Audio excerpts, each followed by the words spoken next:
Estamos de volta com o programa Conexão Tupã, que hoje recebe a visita de João Otávio Gutnick, contando a sua experiência como estudante universitário em Portugal. João, essa crise que se fala na Europa, realmente eles estão em crise econômica ou não é tão grave quanto parece? Qual a sua visão? Olha, podemos falar assim que as coisas lá são muito diferentes daqui, não é? A história, a idade, eles já sofreram muito mais que nós para chegar onde estão hoje, né? São lugares mais velhos e tudo mais. Em Portugal, se percebia uma dificuldade muito grande na área do desemprego, não é? As pessoas, muita gente desempregada, muita gente correndo atrás de trabalhos que eles chamam de subemprego, que são os part-times, que trabalham poucas horas por dia e recebem o valor da diária. Mas nós percebemos uma coisa que é muito diferente. Aqui no Brasil, por exemplo, se você vai no supermercado, o supermercado tem 100 e tal funcionários. Lá você ia no supermercado da rede Pingo Doce, que é um dos mais conhecidos, tinha lá 4, 5 pessoas trabalhando. As pessoas trabalhavam numa jornada de 8 horas e você chegava lá, a pessoa saía, precisava comprar uns frios, chegava nos frios, não tinha ninguém, mas logo chegava alguém que estava repondo as coisas na prateleira para te atender. Então ela saía dali, se não tinha cliente nenhum, ela ia trabalhar com outra coisa. Então não tem essa questão da função. Então as coisas funcionam muito mais enxutas, com menos pessoas, as pessoas trabalham a carga completa, não existe essa questão, você trabalha no açougue e é do açougue. Não, você trabalha no açougue, mas se não tiver nada para fazer no açougue, você vai ajudar em outra coisa. Isso em todos os lugares. Conforme a demanda. Conforme a demanda, a pessoa vai trabalhando. Então, isso faz com que os custos diminuam, né? E o produto chegue mais barato na prateleira, né? As coisas custem menos. Mas isso, por outro lado, faz com que menos pessoas trabalhem. Mas eu acredito que se a economia gira direitinho, ela é sólida, e essa questão de menos pessoas fazerem mais e as coisas funcionarem é inclusive uma vantagem. Mas apesar dessa crise, o nível de consumo, o nível de renda ainda é muito maior que o do Brasil. Mesmo em Portugal, que é um dos países, vamos dizer, menos ricos da Europa. Sim, eu acho assim, uma coisa que eu percebi é que as pessoas lá ligam menos para o consumo do que nós. Então, a qualidade de vida, ela está baseada em outras coisas que não o consumo. Ela está baseada na família, ela está baseada em você poder sair ao fim de semana, ir num parque, ela está baseada em você poder juntar todo mundo para almoçar no domingo, ela não está baseada em comprar o último telefone, ela não está baseada em ter uma TV de não sei que jeito em casa. As pessoas até ligam muito pouco para essas coisas, né? Porque você tem coisas mais interessantes para se fazer e que custam muito menos. Então, a qualidade de vida ainda é superior. Ela tá ligada a coisas diferentes do consumo. Nós já somos um tanto mais americanizados, já estamos mais ligados no consumir, no gastar, em ter isso, ter aquilo. As pessoas se diferenciam aqui muito pelo bem material que ela tem e muito pouco pelo bem imaterial, que às vezes é o mais importante. Correto. E essa questão da crise humanitária da Síria na Europa? Como você vê ali, você que estava dentro ali, você vê o reflexo dessa crise? Os portugueses tinham muito receio dessas pessoas entrarem em Portugal e tudo mais.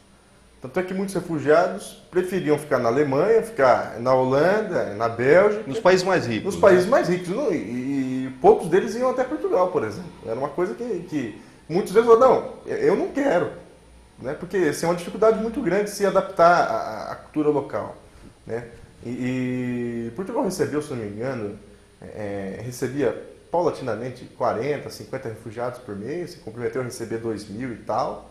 E esses 2.000 e tal já geraram assim, já fizeram maquinar a opinião das pessoas, né?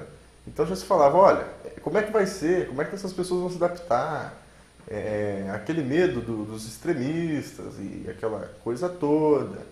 Muita gente, por exemplo, preferiu não sair no ano novo, com medo de ir em locais com muita gente, até no Porto, que não tinha, não era ameaçado de nada, era um lugar mais pacífico, Portugal como um país mais pacífico e fora dessa agenda militar europeia, claro, com o exército participando das operações, mas não tanto quanto na França. E até a posição geográfica dele, sim, né? Mais ao sul, que dizem ao sul da Europa, junto com a Espanha, fazia com que as coisas ficassem mais tranquilas. Mas muita gente tinha receio, né? Como é que nós vamos receber essas pessoas? Como é que elas vão chegar até aqui? Como é que elas vão, se elas vão aprender o português? Se elas vão se juntar conosco? Se vão fazer amizades? Se vão viver separadas e tudo mais? Nós tínhamos nas aulas de filosofia do direito e metodologia jurídica sempre essa discussão, não é? Se essas pessoas que estavam chegando, se elas iam com o tempo se transformarem em cidadãos do país, ou se elas iam viver como vivem muitos em guetos, em Chinatowns, em Little Italies, em bairros fechados, onde as pessoas se fecham e não se misturam muito com a população local. Isso acontece muito na Alemanha. Berlim, por exemplo, tem um bairro que é só de turcos. E às vezes nem dominam o alemão. Sim, só a língua nativa. Vivem ali falando em turco. É um bairro turco. Trabalham, a economia daquele bairro emprega aquelas pessoas, as empresas dos turcos empregam eles mesmos e vivem no meio da Alemanha. E é uma coisa que a gente não vê no Brasil, né? Nós tivemos aqui, nossos familiares, se for olhar, da maioria das pessoas é de imigrantes, mas as pessoas se misturam, né? Juntaram italianos com portugueses, com espanhóis, com russos, com letos, com gente de todo lado.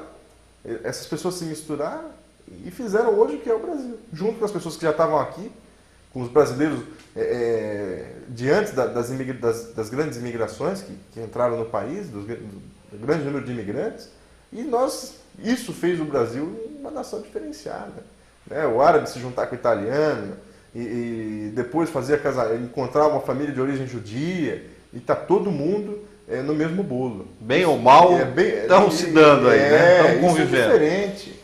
Não se tem aquela coisa assim, aquele ali é de fora, aquele ali é estrangeiro. Não, todo mundo é muito bem-vindo.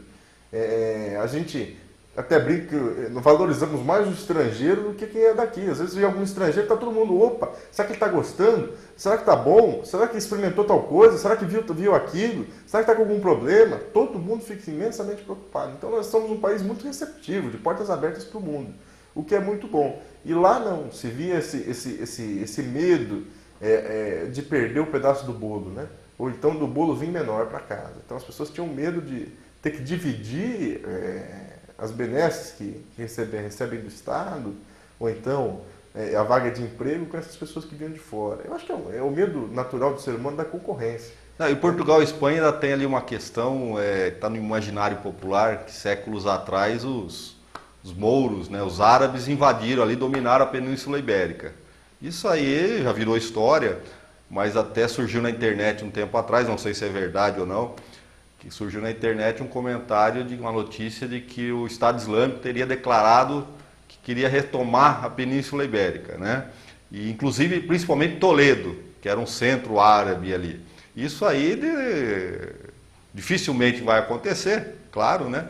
Mas já desperta aquele medo que está ali no imaginário de algumas pessoas.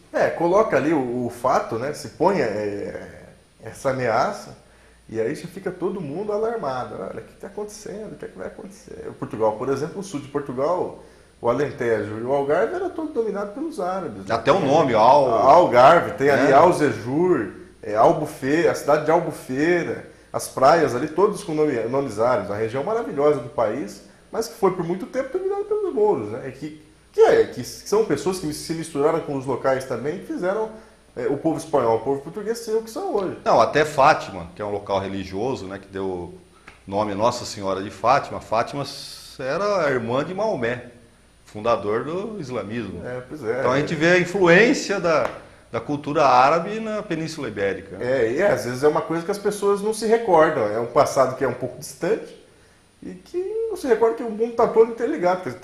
Todo mundo tem uma ligação com algum canto, né? E cria essa tensão. Né? Em Berlim eu lembro bem que tinha uma ponte e os alemães têm essa coisa de pegarem chacras ou cantos e fazerem repúblicas livres, né? Então tinha bandeira e tudo mais. Uma coisa meio anárquica. Assim. Ele fez ali num canto na beira da ponte um estado anárquico, o dono do terreno, não é nada mais que o proprietário do terreno, usufruindo dos direitos de propriedade, e colocou lá uma bandeira, Estado Livre não sei do que, na beira em Berlim, na beira de uma ponte do rio que corta a cidade. E escreveu lá, refugiados são bem-vindos. né, no lugar dele. E a Alemanha vive, né, essa questão da entrada das pessoas sem limites. Nós acompanhávamos imagens que as pessoas colocavam em preto e branco e colocavam ao lado, imagens da época do nazismo e da perseguição aos judeus, que são imagens parecidíssimas, né? Das pessoas nos campos de refugiados, da época dos campos de concentração. A história se repete. É, isso aí. E é muito preocupante a história se repetir no século XXI, né? Onde, depois de tanto levar nas costas, isso poderia acontecer novamente. Mas eu acho que as coisas vão, com calma, se readequando, as coisas vão tomando seu caminho. Eu acho que um pouco de compreensão e boa vontade é necessário para todo mundo, né? Para entender a necessidade daquelas pessoas que gastaram todas as suas economias para sair de onde moravam. A viagem é muito cara. Pelo que me falaram, custa coisa de 12 mil reais a viagem. Se for em dia de tempestade, é meio preço. Olha, em dia de tempestade eles não deixam de vir, mas custa metade. Então, poxa... Aí eles aproveitam, porque ele não tem o dinheiro, não. Então, no dia de tempestade... Quantas pessoas não perderam a vida? Inclusive aquele garoto que virou símbolo, né? Aquele menininho de 3 anos. Aquele menininho na praia grega ali, que virou um símbolo dessas viagens, dessa vinda dos refugiados da Europa. E criou, assim, essa questão de que aquelas pessoas têm qualificações, muitos são médicos, engenheiros, pessoas que estão largando tudo que tem por causa de uma guerra que não é deles, né? E que está acabando com a terra que é deles. Isso é muito complicado. As pessoas saem mesmo e vão em busca de oportunidades melhores. E isso gera essa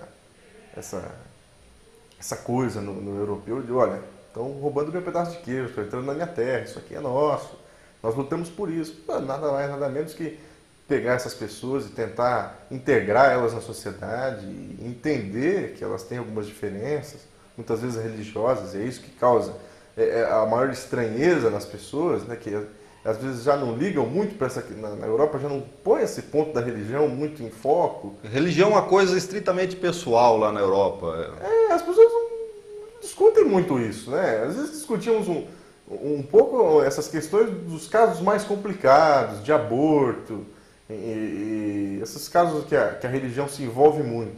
A eutanásia, às vezes numa mesa de bar ali, numa casa de amigos, os portugueses sempre colocavam esses temas em xeque, né? Sempre que é uma população muito religiosa, muito católica, e colocava esses temas em xeque para perguntar da sua opinião. Olha, o que vocês pensam sobre isso? Como é que é isso no Brasil? Como é que as pessoas veem? Mas nada de ficar, religião é isso. É uma coisa muito pessoal, muito quieta. E andando lá pela Alemanha, pela Espanha, pela Itália, não se vê. Não é um assunto que, a hora que você conversa com o local, nunca é um assunto colocado em primeiro lugar. Ele é sempre um assunto secundário, terciário, olha lá, se é falado. É um assunto muito quieto, né? Muito pessoal, como o senhor disse. E quando você visitava, abria a boca ou dizia que era brasileiro, o que as pessoas perguntavam sobre o Brasil? Qual que é o interesse delas, se é que perguntavam? Olha, o Brasil desperta curiosidade do mundo todo, né? Porque nós somos um país novo, agora com tantos eventos e coisas acontecendo por aqui.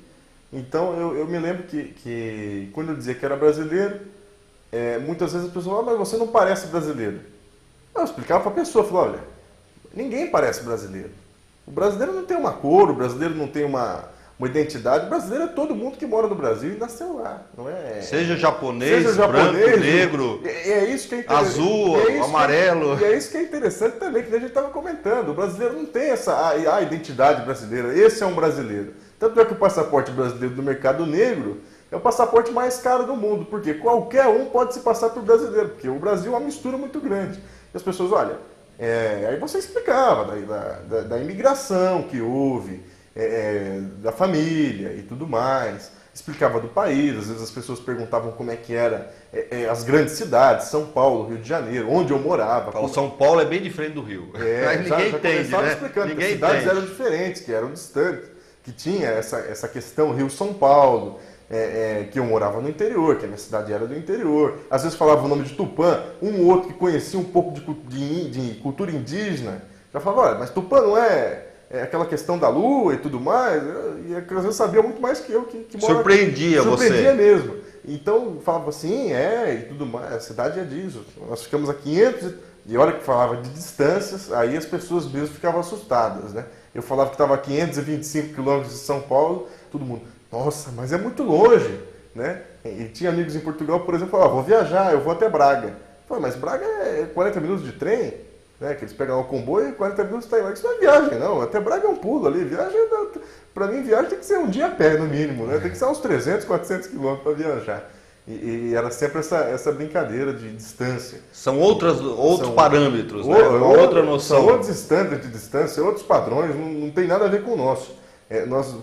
Para nós viajar 1000 quilômetros, pode ser que não seja uma coisa tão longe, 500 e tal. E para eles isso é uma vida. Não, já saiu do país, né? 1000 quilômetros, muitos países ali você não... Com 1000 quilômetros já não está dentro de Portugal, Sim. Você já está quase no meio da Espanha, né? Já está quase em Madrid, com 520 quilômetros do Porto, você está em Madrid. Então, está no meio da Espanha, né? Então, para eles isso é muito assustador. Esse tamanho do Brasil, essa coisa de ser um país diferente e que as pessoas às vezes não conhecem muito, né? É muito pouco conhecido. Tem aquela coisa de samba, futebol, violência, talvez, carnaval. A questão da violência é uma coisa que muito, muito machucava, assim, sabe? Sempre entrava em debate isso. Ah, mas eu não vou no Brasil porque é violento. Eu olhava para a pessoa e falava, mas violento onde? Né? É violento? Existe violência? Existe. Existe uma imprensa que cobre a violência com rapidez, põe ali na ponta de lança das notícias a violência? Existe. Mas você anda na rua, né, com tranquilidade, não é? Você tem medo? Tem. Mas você tem medo em todo lugar. Então essa questão da violência segura muitas pessoas de vir para aqui. Você percebe mesmo que se incomodam com isso e sempre comentam, mas é violento, mas é perigoso. E até você explicar que não é. Que depende do local, depende do horário. Depende de onde você está. Que isso em todo lugar é perigoso. Você pode andar, por exemplo, em certos locais de Berlim, de Roma, de Milão, ou até do Porto, de madrugada, que não são locais recomendados para se andar. Não é? Tudo bem que você tem uma liberdade muito maior de andar do que numa grande cidade brasileira. Mas até você explicar que com as devidas precauções naturais você consegue usufruir tanto dessa terra, tem problemas. Que as coisas caminham sempre para melhorar, dá um pouco de trabalho. Então, tem problemas, mas consegue se lidar com isso consegue. De uma forma ou de outra. Claro que seria muito melhor que não tivéssemos esse problema. Sem dúvida. Mas é uma coisa assim que deixa o brasileiro tão incomodado quanto o italiano, quanto a máfia. Né? Dizem os italianos que é uma chateação tão grande você chegar para o italiano e falar, mas você não sabe nada da máfia? Como é que é? Você não é mafioso? Para eles isso é uma coisa que eles queriam apagar. É um estigma. É um estigma. E para o brasileiro, muitas vezes as primeiras pessoas que as pessoas falam é o samba, mas antes vem a violência. Isso é uma imagem que nós precisamos mudar lá fora. Eu acho que precisamos melhorar aqui dentro e muito, fazer o serviço de casa, ter autoridades públicas mais bem preparadas para lidar com isso, né? Um sistema honesto de punição de pessoas em todos os níveis pelos crimes que cometem. Mas essa questão é uma coisa que deixa o brasileiro um tanto quanto pensativo. Eu estava em Berlim, fui numa perfumaria, perguntar o preço de um produto, e um senhor alemão foi me atender e comentamos lá, de onde você é? Você é brasileiro. Que legal o Brasil e tal. Não falaram nada da Copa, ainda bem, do 7-1. Mas falou, olha, e aquela questão Eu não quis pisotear, né? Não, e aquela questão do vírus, do Zika. Já se comentava Já se comentava isso. Em Portugal também já se comentava isso. Nossa, as mulheres grávidas e tudo mais. Então isso era um assunto que eles estavam por dentro. Já estava preocupando eles, apesar de ainda não estar afetando. Já estavam se perguntando sobre isso. Então eu fiquei assim, assustado até com... Talvez você, por estar lá, você nem tivesse tanta informação para dar para eles. Quanto ele, eles estavam sabendo a mesma coisa que você. Eu até brincava com um senhor português que sempre encontrava na rua, que ele cuidava do estacionamento lá. E, como é que tá, meu amigo? Tudo bem? E o Zika? Eu falei, não, o Zika nós vamos voltar para lá e vamos dar um jeito naquilo, né? Eu brincava com ele. E ele, mas tá feio aquilo, não sei o quê. Então as pessoas às vezes perguntavam da Dilma, e a Dilma? Mais em Portugal, né? Que tem essa proximidade de língua. E a crise e tal, não sei o quê, como é que tá as coisas por lá? Olha, E esse escândalo da Lava Jato e outros tantos, eles tinham noção alguma, principalmente em Portugal, você está falando a questão da língua, do que está passando aqui? em Portugal essas coisas apareciam, né?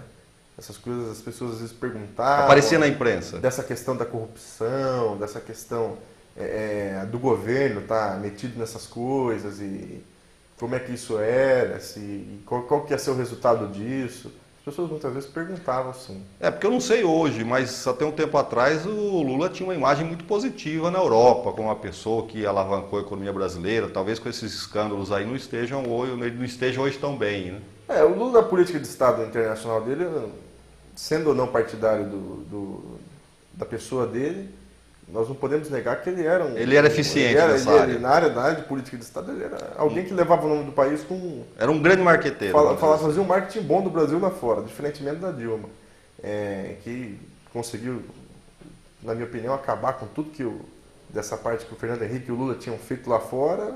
A Dilma descontinuou essa política internacional que nós tínhamos. Desagradou todo mundo. Não continuou, né? Não tem essa... Não sei. Ela não esse tem... discurso que tem não tem a ginga que Exatamente. O jogo de cintura que tinha o Lula e o Fernando Henrique quando saíam falar do Brasil lá fora. E acabou descontinuando isso. Mas essa questão da corrupção e tudo mais faz com que... E o Lula em Portugal é uma figura até um pouco questionada, porque o que prendeu o Zé Sócrates, que é o primeiro-ministro, é uma causa que o Lula está envolvido. O ex-ministro português está preso. Ele está preso em casa já. Esteve na cadeia e agora está em prisão domiciliar. Esteve na cadeia, mas está em domiciliar já faz algum tempo. E era, assim, um grande parceiro do Lula na política Brasil-Portugal. Inclusive, reza a lenda que existia um mandado de prisão contra o Lula dentro de Portugal. Isso eu não sei se é verdade ou não, mas alguns portugueses diziam que quando se prendeu o Zé Sócrates, na mesma ação tinha ali o Lula envolvido. E eram coisas que aqui no Brasil a gente não ouvia falar. Não é? É uma coisa que pouco se falou aqui, claro, veio até a televisão falando que se prendeu o Zé Sócrates, que é o primeiro-ministro português. Mas nunca se falou do grande envolvimento do Lula com a compra da Portugal Telecom e da venda também, aquilo estava envolvido com a Oi. Isso é uma coisa que nós não sabemos muito, mas que o Lula está envolvido lá e que aparece na imprensa que o Lula é o articulador de tudo aquilo. E que nós não temos essa... Pelo menos reza a lenda. Reza a lenda que... Verdade ou não, não sei. Verdade ou não, não sei. Essa questão do mandado de prisão é algo a se saber. Mas ele fica nessa questão do Lula envolvido com esse escândalo que foi da Portugal Telecom, que levou à prisão do primeiro-ministro Zé Sócrates. Isso, que ele está envolvido é praticamente fora de dúvida. Né? João, estamos chegando ao final do nosso programa. Gostaria que você deixasse uma palavra aí para quem quer passar por essa mesma experiência que você, fazer um intercâmbio. Quais os caminhos aí que ele deve tomar? Quais os cuidados e o que ele pode esperar disso tudo? Olha, o caminho para o intercâmbio começa no vestibular, né? Não podemos falar isso. Que o caminho para o intercâmbio começa na hora que você vai fazer a escolha de onde você vai estudar, de onde é que você vai prestar a prova para entrar no curso. Então, algumas universidades oferecem essas oportunidades de sair do país e estudar, quem sabe, das melhores universidades ou nas faculdades lá fora, e outras não têm essa mesma oportunidade. E, graças a Deus, e ao apoio da família, dos amigos, dos mais próximos e principalmente também da universidade, eu tive essa oportunidade de passar esse semestre lá na Faculdade de Direito da Universidade do Porto. E aos amigos a quem está em casa nos ouvindo, com toda a paciência, não é?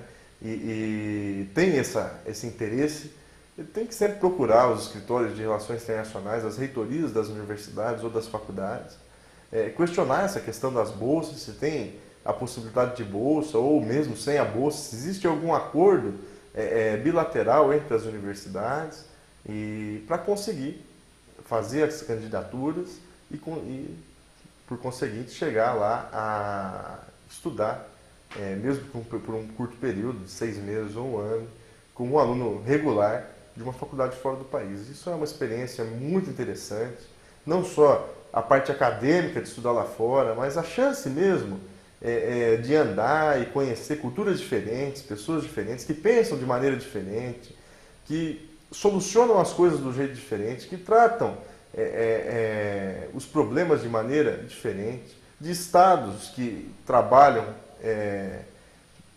com o cidadão de um jeito peculiar e que totalmente diferente do que nós temos aqui. Essa impressão do Estado, às vezes, como um inimigo, do Estado como alguém que não dá o apoio para a pessoa dar o pontapé inicial e conseguir as coisas. E você tem lá essa questão do Estado que te respeita, do Estado que te acolhe, que no momento que você precisa, que você tem uma ideia, o Estado é o primeiro a chegar do teu lado e falar, olha, vai em diante que qualquer coisa nós estamos aqui. Isso é uma coisa que nós temos mesmo que mudar aqui no Brasil, que a gente percebe que faz tanta diferença, que as pessoas estão há tanto tempo já decepcionadas com essas políticas que nós temos de Estado. Não tem políticas de governo, mas políticas mesmo de Estado que levam as pessoas a ficarem atravancadas quando a gente podia estar tanto na frente, com o povo bom que nós temos aqui, com o povo contente, com o povo flexível, que consegue sair de problemas brutos de um jeito muito tranquilo. Então, foi uma oportunidade muito interessante de conhecer, de estar lá em Portugal, conhecer a Espanha, a Itália, a Alemanha, a Bélgica toda. Isso foi muito interessante, foi uma oportunidade muito boa. Então, eu gostaria de deixar quem está lá em casa que, se tem essa vontade, que isso é realizável, que eu achava que nunca conseguiria, mas que acabou dando certo. Não dá nem para acreditar que já estou de volta, né? Foi um período muito interessante, de muito aprendizado. E também agradecer aqui a TV Universitária, o Canal 7, nas pessoas do Paulo José, do Ricardo, aqui do Eduardo, de toda a equipe da TV Universitária, pela oportunidade de estar aqui nesse bate-papo gostoso, compartilhando essas ideias e respondendo as perguntas e trocando ideias aqui com o Eduardo. Realmente, e agradecer principalmente a quem está em casa pela paciência e pelo carinho de estar nos assistindo aqui hoje. Então, muito obrigado, é um prazer muito grande estar aqui na TV Universitária, a TV de Tupã. Muito obrigado. João, muito obrigado aí pela sua presença, foi um prazer conversar com você. Bom, muito obrigado, Eduardo, um gosto muito grande de estar aqui. Um abraço a todos da TV Universitária e também um grande abraço a quem está em casa nos assistindo nesse programa Conexão Tupã. Muito obrigado. Encerramos aqui mais um programa Conexão Tupã. Muito obrigado pela audiência e continue no canal 7.